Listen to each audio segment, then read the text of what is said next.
हापुड़ में रोक लिया गया। देखिए, संभल में बड़ी खुशी से नहीं जा रहा था। संभल में जो कल तांडव हुआ है वो किससे छिपा हुआ नहीं।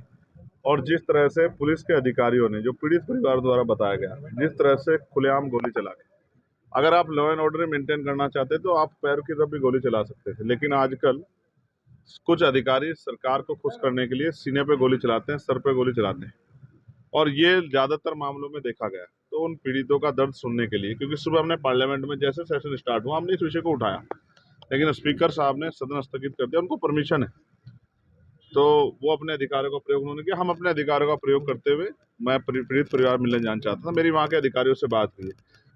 हापुड़ पुलिस का ये कहना है कि आपके वहाँ जाने से लॉ एंड ऑर्डर डिस्टर्ब हो जाएगा। मैं भी नहीं चाहता लॉ एंड ऑर्डर डिस्टर्ब हो, लेकिन मेरी ये तकलीफ है कि जिन परिवारों ने अपने बच्चे खो दिए, जो माएँ आंसू आंख में लेकर मेरा इंतजार कर रही हैं, जिनके परिवारों में शायद कमाने वाला चला गया है, आज उन पे जो बीत रही है, और ऐसे में अगर मेरे जैसा आदमी जो सड़कों पे लड़ता है, अगर वो आज उनके साथ ना खड़ा हो, तो शायद मैं अपने आप को माफ ना कर पाऊँ। इसलिए मैं वहाँ जाना चाहता था। मैंने वहाँ के आईजी, डीआईजी से, वहाँ कमिश्नर से बात की। उन्होंने मुझसे कहा कि यहाँ जो है मजिस्ट्रेट ने जो है निषेध कर दिया बाहरी व्यक्ति का आना। मैंने उनसे कहा कि मैं खुशी से नहीं आ रहा हूँ, आप वहाँ फिर इन्वेस्टिगेशन करें। पहली बात, जिन लोगों को गोली लगी है उनके परिवार के मुकदमे दर्ज होने चाहिए। उन्होंने मुझे विश्वास दिलाया कि हमने वहाँ टीम भेज दी, परिवार जो भी कहेगा उनकी बात सुनी जाएगी, रिकॉर्ड की जाएगी, उस आधार पर वहाँ मुकदमे दर्ज हो। दूसरा, निर्दोष लोगों पे कार्रवाई ना हो।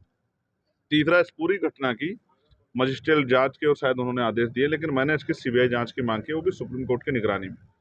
और चौथा और सबसे इम्पोर्टेंट, जो ऐसे अधिकारी हैं जो सिर्फ सरकार को खुश करने के लिए, इस तरह के ऐसे अधिकारियों पर कार्रवाई की जाए। उन्होंने मुझसे ये भी कहा है कि जैसे ही यहाँ के हालात सामान्य होंगे तो हम सबसे पहले आपको यहाँ बुलाएंगे, आप अपनी परमिशन डाल के रखो। लेकिन अभी हालात ऐसे नहीं।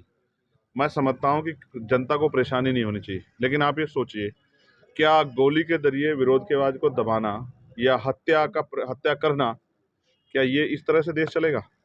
संविधान के आधार पर देश चलेगा। जब इस देश में संविधान के आधार पर देश चल भी रहा है, और वर्शिप एक्ट 1991 के अकॉर्डिंग 15 अगस्त 1947 को जो संपत्ति या धार्मिक स्थान जिस शक्ति के आधार पे था, जिसके पास था, जिस स्थिति में था, उसी स्थिति में रहेगा। जब ये ऑर्डर है, उसके बाद हर मंदिर में, हर मस्जिद में मंदिर खोजने की जो प्रक्रिया चली है, ज्ञानवापी में, मथुरा में, अयोध्या के बाद एक ट्रेंड बन गया है।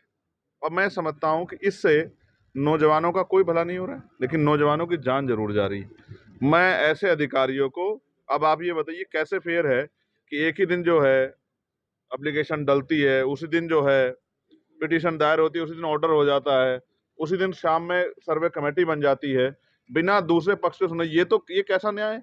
आप दूसरे पक्ष को तो सुनोगे ना। बिना दूसरे पक्ष को सुने, मैं भी लॉयर हूं,